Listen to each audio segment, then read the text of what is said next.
Yo, what's good, Wiz Nation? What's going on, everybody? Tonight, now the Washington Wizards dropped one, a very close and nail-biting loss to the New York Knicks, 112 to 108. But it wasn't because of Kyle Kuzma, because he drops a 40 piece. We're gonna do a recap tonight, and then at the end, we're gonna chop it up a little bit. We're gonna keep it short and sweet.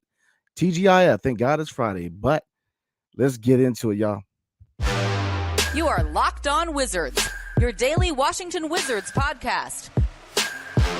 Part of the Locked On Podcast Network. Your team every day.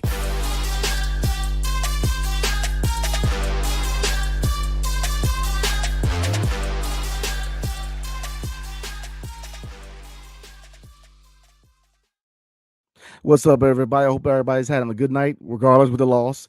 Rolling solo tonight. Thank you for making the Locked On Wizards your first listen every day. We are free and available wherever you get podcasts. Tonight's episode is brought to you by LinkedIn. LinkedIn Jobs helps you find the qualified candidates you want to talk to faster. Post your job for free at linkedin.com/LockedOnNBA. So the Washington Wizards dropped a nail-biting game at home, 112 to 108 to the New York Knickerbockers. Now, it was a close game going into the fourth quarter. Kyle Kuzma, he showed out tonight. He did. Now, there were some negatives, but we're going to get into it in a little bit. But dropping 40 points tonight. So Kyle Kuzma and Kristaps Porzingis. Now, Kristaps Porzingis was not his best shooting night, and he tends, and we're going to, like, again, we're going to get into the whys in a little bit, but his shooting wasn't, his shot wasn't dropping per se, but he did contribute 21 points. But Kyle Kuzma and Kristaps Porzingis, I felt like they did shoulder the low tonight, and in the place of Bradley Beal, who obviously is still out, but he should be available for Monday's game against the Golden State Warriors. But looking at the starting unit, Kyle Kuzma, again, 40 points, was on fire tonight. He played well. He was aggressive. He was very clutch. He's starting to call him Clutch Kuz. Well, he was clutch in the fourth quarter because he kept the Wizards in the game. Now, KP, again, 21 points. Now, looking at Gaff, he contributed 6.6 rebounds, but he only played 16 minutes. Now, I don't know if it was an injury. They have not gave any news as yet to any injury with Gafford, but I know that he left the game and did not play after that dunk that Julius Randle, when he dunked on Gafford. And Gafford stayed down for a little bit. So, like I said, the team has not released any information whether it was an injury or what. But next episode, we'll definitely let you guys know what's going on with Gaff, but only 16 minutes. But rounding out the starting lineup, Corey Kispert. Wow. I mean, he's slashing. He really showed his NBA or his his basketball IQ tonight. Slashing, the shot, he looked better tonight, 13 points. So he played better tonight. Now, Jordan Goodwin starting tonight with Monte Morris being out for injury. He 5 points, but me and he always say that he contributes in ways that is not always categorized. The effort, the IQ, the heart, the dog, the defense. So I felt like defensive wise, he played well tonight. Jordan Goodwin. Now, did he played well, but he did not shut down Jalen Brunson. Jalen Brunson was on fire for the Knicks tonight, scoring 34 points. But I felt like the energy was there. But defending Jalen Brunson, Jalen Brunson was hitting tonight. 34 points. He was hitting, he had a good shooting night. So looking at the bench. Now, the bench again was very underwhelming. Rui Hachimura, 9 points, but he shot 4 for 14. So again, Rui is starting his hot start is cool down a little bit. He's struggled the last 3 games, but I'm not too concerned because, especially with the scoring and the shooting, he's had some off nights, but that's his forte. Now, if we're talking about defense as a whole nother subject and in the conversation about Rui, but shooting wise, I'm not concerned. I think he will get his shot back going forward. But running out, Taj Gibson, 5 points. Denny, 3 points, but 9 rebounds. So he continues to rebound at a high level. It wasn't 20 rebounds this time. I wish it was, but he continues to rebound at a high level. Now, 3 points, the 3-point shot just ain't there. Defenses are leaving him open for a reason. He's just not hitting open 3-point shots. And his 3-point shot continues to be an issue for him, and it continues to be a tool that is lacking in his offensive repertoire. So that is that's rounding out the stats for the starting and the second unit. Kyle Kuzma, again, 40 points. And KP, 21 points. So, 40 points, you can't be mad at 40 points. Now, Kyle Kuzma can't share. We're going to talk about it. I'm already looking at the comments. Shout out to Siva. Kyle Kuzma tends to shoot a lot. But he was aggressive. He was aggressive. He was clutch, and he kept us in the game. So I'm not even mad. Tonight was Kuz's night. Kuz showed out. Tonight was bobblehead night for the long sweater he wore last season. So it was his bobblehead night. So he definitely showed out for his bobblehead night. So coming up, I'm going to look at some team stats, and I'm going to give you my positives and negatives from this game. But before we move on, tonight's episode is brought to you by LinkedIn. As a small business owner or a hiring manager, you know that success in 2023 all depends on the team members you surround yourself with. That's why you have to check out LinkedIn Jobs. With LinkedIn Jobs, you can hire qualified candidates more efficiently by matching open roles with people who have the skills, values, and experiences to help you achieve those goals. LinkedIn Jobs helps you quickly attract qualified candidates to your open jobs with targeting tools. They go beyond resume data by using insights from your job post, company, and their 875 million member profiles to put your post in front of the most qualified candidates. Identify the most qualified candidates on LinkedIn Jobs and connect with them fast and for free. LinkedIn Jobs makes it easy to screen and rate applicants based on your job qualifications all on one platform. It's why small businesses rate LinkedIn Jobs number one in delivering quality hires versus leading competitors. LinkedIn Jobs helps you find the qualified candidates you want to talk to faster. Post your job for free at linkedin.com/LockedOnNBA. That's linkedin.com/LockedOnNBA to post your job for free. Terms and conditions apply. So let's get into my positives and negatives from this game. But before we do, there's a few stats out there for team-wise that came out to me. We did shoot 38% from the field. So our shots struggled, especially in the first quarter or really the first half. It took a while for us to get going with the shots, and it shows. We really struggled with our shots in the first half. 3-point percentage, again, we are not a good 3-point shooting team, and that's really the way to defend this team is to play the zone defense and challenge us to shoot because it works every time. Now, this game was closer, so we did well with ball movement to a certain degree. Now, in the second half, the usual suspects, Kuz, Rui, they got into, the ISO ball. But overall, the fluidity of the ball movement was good in this game. You did have moments but it comes with hero ball. Kyle Kuzma, like I said, was very aggressive in the second half, especially in the fourth quarter. And, so looking at free throws, we did better, 23 from 26. So we made the free throws count. But the biggest stat I'm going to throw out there tonight, y'all, is the amount of points in the paint. 58 points in the paint. That is unacceptable. That's unacceptable. They did whatever they want. Julius Randle was on fire tonight. Mitchell Robinson defended the paint, and Jalen Brunson was able to penetrate our paint with ease. So paint defense was abysmal for us, man. I mean, we just couldn't do anything. We couldn't stop the paint. Like I said, Jalen Brunson was a man on the mission tonight, and Mitchell Robinson some key blocks in the first half. So anytime you score 50-plus points in the paint, you're going to win that game. And the paint was wide open for the New York Knicks tonight, and it showed. So the fact that we lost by 4 is miraculous in a sense because they did whatever they want in the paint. So moving forward, some negatives and positives. Well, then I'm gonna roll with the negatives first because we lost. Boxing down continues to be an issue. We tend to have an issue with giving teams a lot more second chances than we should. We have a problem with boxing out and rebounding. That continues to be a problem. I was chatting to a few folk on Twitter during the game, and the main message was we are where we are. And at this point in the season, we are where we are. We are a team who struggles to box out, to rebound. We allow teams second chance points, and it always comes back to bite us. Transition defense. The Knicks pushed the pace. They did. They caught us sleeping, and again, that is a recipe for success for teams against the Wizards. Push the pace. Catch this defense off balance, and it happens every time. When teams catch us off balance, then it creates confusion, man. We miss assignments, bad rotations, and it was just too many open shooters tonight. And 3, an issue that comes with that we've had all year: complaining or celebrating and not running down the court. Tonight, I know I'm gonna catch flack for it, but Rui, second quarter, arguing the call, and led to a layup by Emmanuel quickly. Protesting the call, celebrating, look, all that, do it at a later time. If you're celebrating, do it at a timeout. If you want, the same thing with complaining. We have to get back. They're killing us on the transition, and it happens every time. Look, Rui is a high character guy, so I'm not saying it's a character issue. And most every guy on the team has been guilty for it at least a couple times this season. Celebrate or complain at the appropriate time, but you to stand there and just and watch quickly just go down and make a layup. I mean, I don't understand that. So some positives. Kispert, he has a high basketball IQ, and it shows. His slashing, his movement without the ball. Movement without the ball is a skill that can't necessarily be taught, man. It's just it comes with high IQ in the basketball court, and you see that with Kispert with his movement without the ball, and Kuz's aggression.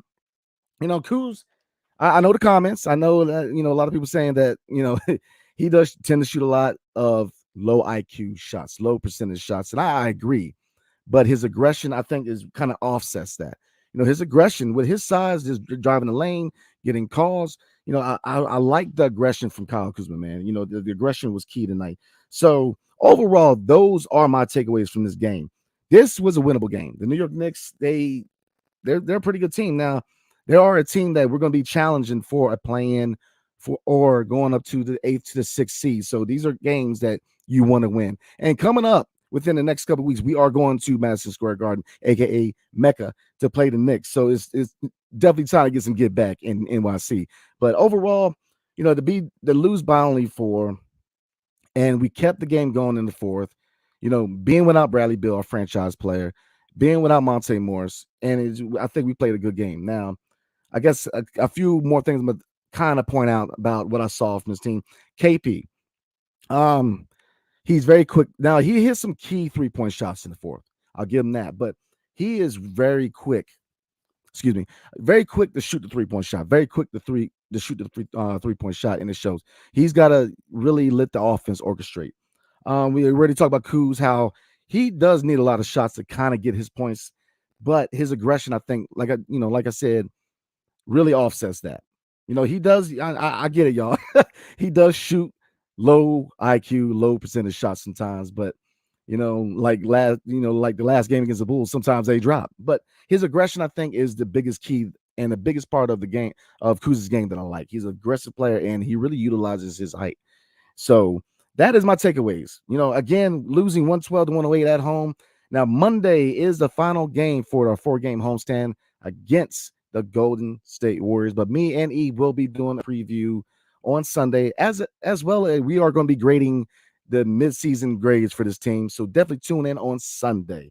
So before we move on to comments, because I know I'm going to keep it short tonight, y'all, because I know it's Friday night, and I definitely appreciate everybody who came out to show support for the video and chop it up with me tonight following this loss. So tonight's episode is brought to you by BetOnline. BetOnline.net is your number one source for sports betting info, stats, news, and analysis.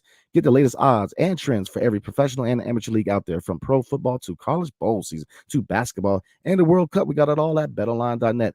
If you love sports podcasts such as this one, you can find those at BetOnline as well. We're always the fastest and easiest way to get your betting info. Head to the website today or use the mobile device to learn more. BetOnline, where the game starts. I definitely recommend BetOnline, y'all. It is my go-to. I've tried all of them, but BetOnline to me is the most user-friendly and is the quicker to get your funds. I mean, it's just a better site. So definitely check it out. So let's get into some comments to round out the night. Like I said, I definitely appreciate everybody showing up, man. It's late. For me, it's about 9:57. So I know everybody wants to crack open that beer. So let's get into it. Let's chop it up. All right. Start now with Pink Different.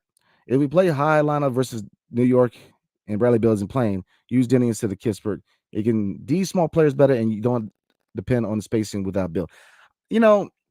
I agree, but I don't. Denny, tonight, if they won, he would have got my defensive player belt. Defensive wise, there were a few plays where RJ Barrett drove on him and caught him sleeping, man. But overall, Kispert played good defense tonight, and he can guard point guards and he's guarded centers. Last season he guarded Giannis Antetokounmpo, so defense is definitely the name of the game for Denny.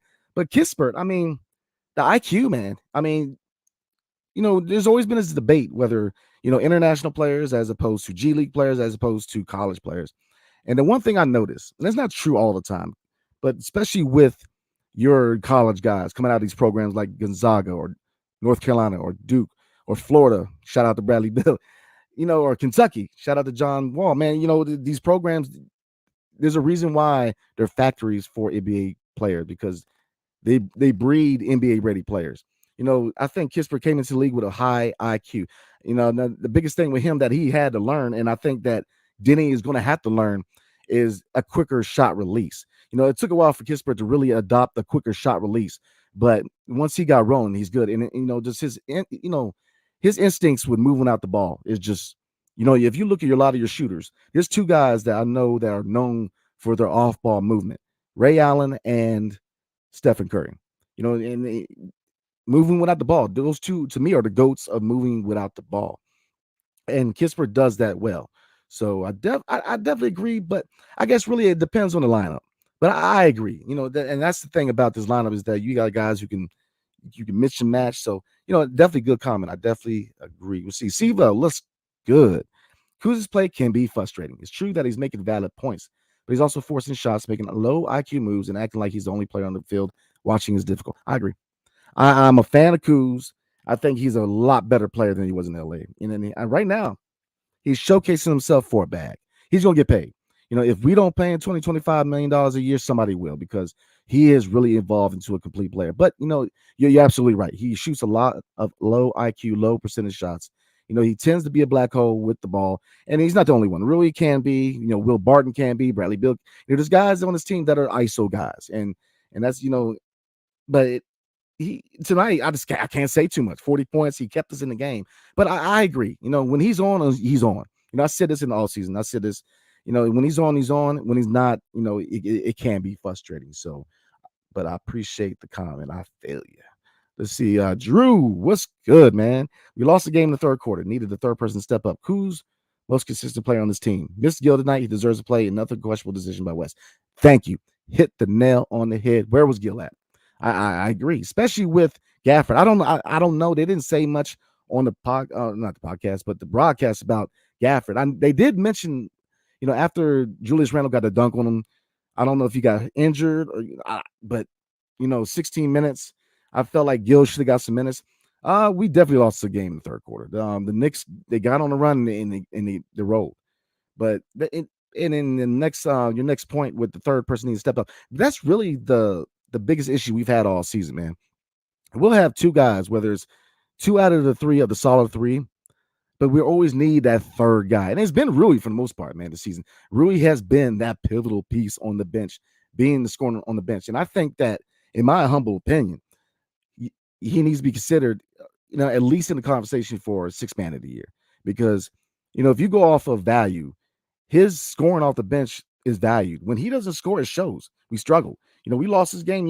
If he's on, we win this game easy. And that's how important these role guys, these little glue guys like Delon or Rui, with them being out, it hurt because it shows how pivotal they are. His points off the bench are important. So yeah, very often than not, when we struggle or when we lose, it's usually the inability to find that third guy to step up to really help out, whether it's Kuz or KP or Brett, whoever. But the third guy coming out has always been the issue. So yeah, I definitely agree, man. Definitely agree. Matt, what's going on, man? How you doing tonight? I feel like a broken record saying the same thing over and over again. Same issues like always, every game. Yeah, me and E say it all the time, man. We feel like a broken record, man. It's the same issues. Whether it's defense, whether it's transition defense or paint defense or defensive communication or defensive assignments or the lack of ball movement and ISO play. It's the same issues. And, it feels like, if as fans or basketball enthusiasts, if we can see it, why can't they? And that's on coaching, man. If you continue to have the same issues all the time, from a coaching standpoint, Wes, he has to make these adjustments. He has to, what's going on in practice? You know what I'm saying? Because it's the same issues. So you're absolutely correct, man. You're absolutely correct. We're going to do a couple more comments because I know everybody's trying to pop over that beer and get their Friday night rolling, man. Let's see. Somewhat Aussie. What's going on, man?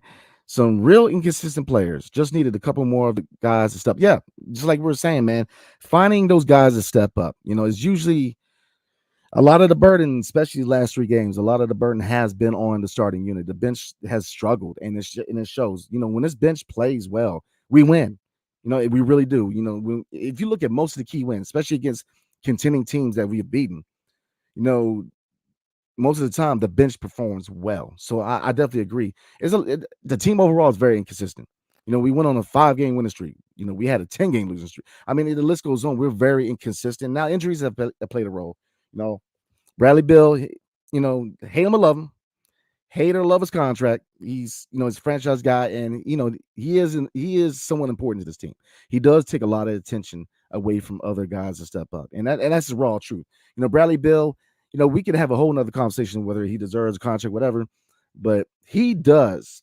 He is still a good scorer in this league, and he takes a lot of attention from the defense.